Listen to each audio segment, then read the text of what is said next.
To this, because joining us now is Hisham Ben-Ghalbon, who's a Libyan exile, who's a member of the opposition group, the Libyan Constitutional Union. You have been managing to listen into a fair part of that. What do you make of it?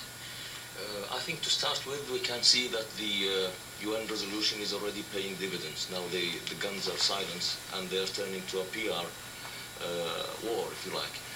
PR war coming from them is following in the same footsteps of Gaddafi himself. Don't believe your eyes, don't believe your ears, just believe what we tell you.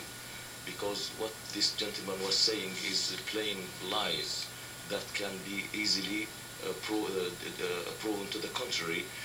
When he invites, say for example, when he invites observers to come to Al-Zawiya, the job is already done in Zawiya. They emptied the hospitals from the wounded. They even dug out bodies from the graves in order to show that there's nobody dead in Zawiya, while they've been killing them for the past. The whole world see what they were doing to Al-Zawiya.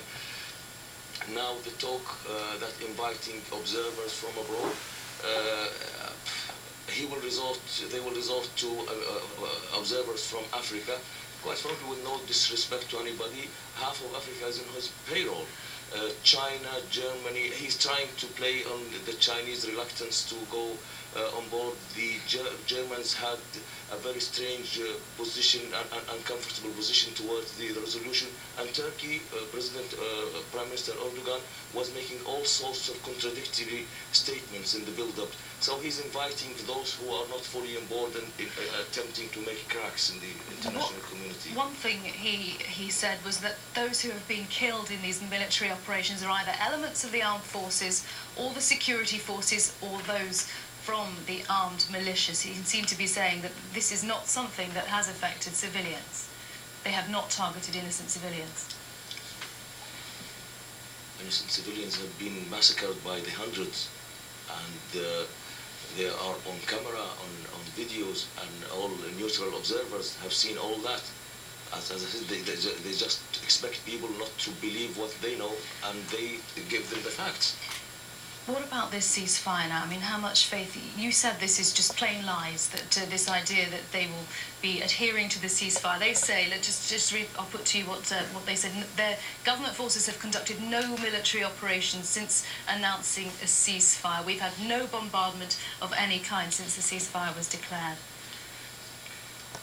Yes, they don't have anything else to say. I think what they intend to do now that they turn towards the propaganda war, I think that they are surrounding the cities, and they will do something silly or stupid to invite airstrikes from the coalition forces. You said that they will specifically invite airstrikes, in your view. I think they will do that in order for aircraft to drop anything, and they will start showing bodies of people that they inflicted wounds on.